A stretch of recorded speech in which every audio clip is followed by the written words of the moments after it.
അങ്ങനെ ആകാശവും ഭൂമിയും അവയിലുള്ള സമസ്തവും പൂർണ്ണമായി.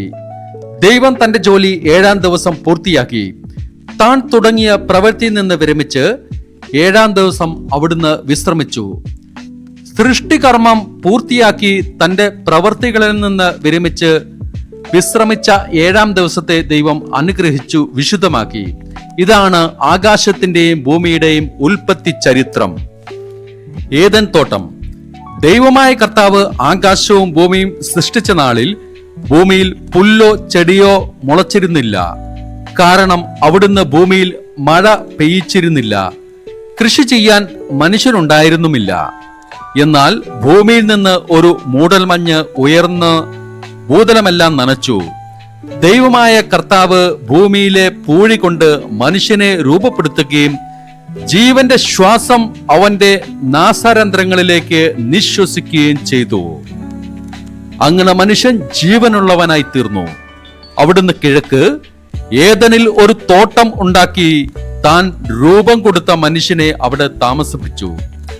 കാഴ്ചയ്ക്ക് കൗതുകവും ഭക്ഷിക്കാൻ സ്വാദുമുള്ള പഴങ്ങൾ കായ്ക്കുന്ന എല്ലാത്തരം വൃക്ഷങ്ങളും അവിടുന്ന് മണ്ണിൽ നിന്ന് പുറപ്പെടുവിച്ചു.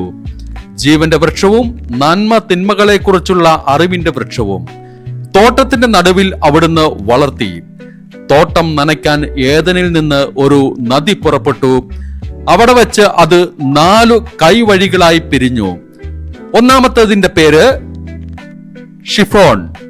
അത് സ്വർണത്തിന്റെ നാടായ ഹവില മുഴുവൻ ചുറ്റിയൊഴുകുന്നു.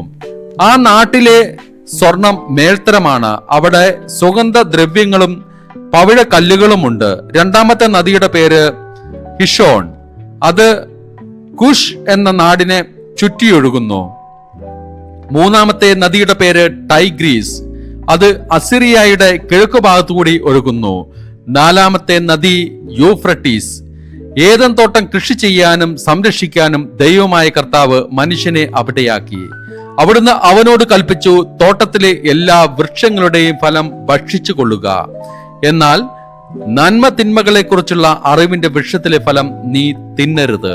തിന്നുന്ന ദിവസം നീ മരിക്കും. ദൈവമായ കർത്താവ് അരുളിച്ചെയ്തു, മനുഷ്യൻ ഏകനായിരിക്കുന്നത് നന്നല്ല. അവന് ചേർന്ന ഇണയെ ഞാൻ നൽകും. ദൈവമായ കർത്താവ് ഭൂമിയിലെ സകല മൃഗങ്ങളെയും ആകാശത്തിലെ സകല പക്ഷികളെയും മണ്ണിൽ നിന്ന് രൂപപ്പെടുത്തി. അവയ്ക്ക് മനുഷ്യൻ എന്തു പേരിടുമെന്ന് അറിയാൻ അവിടുന്ന് അവയെ അവന്റെ മുമ്പിൽ കൊണ്ടുവന്നു. മനുഷ്യൻ വിളിച്ചത് അവയ്ക്ക് പേരായി തീർന്നു. എല്ലാ കന്നുകാലികൾക്കും ആകാശത്തിലെ പറവകൾക്കും വയലിലെ മൃഗങ്ങൾക്കും അവൻ പേരിട്ടു. എന്നാൽ തനിക്കിണങ്ങിയ തുണയെ കണ്ടില്ല.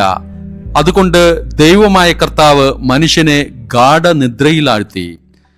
ഉറങ്ങിക്കിടന്ന അവന്റെ വാരിയെല്ലുകളിൽ ഒന്ന് എടുത്തതിനു ശേഷം അവിടം മാംസം കൊണ്ട് മൂടി.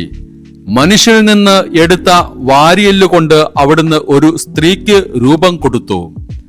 അവളെ അവന്റെ മുമ്പിൽ കൊണ്ടുവന്നു. അപ്പോൾ അവൻ പറഞ്ഞു, ഒടുവിൽ ഇതാ എന്റെ അസ്ഥിയിൽ നിന്നുള്ള അസ്ഥിയും മാംസത്തിൽ നിന്നുള്ള മാംസവും. നരനിൽ നിന്ന് എടുക്കപ്പെട്ടതുകൊണ്ട് നാരി എന്ന് ഇവൾ വിളിക്കപ്പെടും. അതിനാൽ പുരുഷൻ മാതാപിതാക്കളെ വിട്ട് ഭാര്യയോട് ചേരും. അവർ ഒറ്റ ശരീരമായി തീരും. പുരുഷനും അവന്റെ ഭാര്യയും നഗ്നരായിരുന്നു. എങ്കിലും അവർക്ക് ലജ്ജ തോന്നിയിരുന്നില്ല.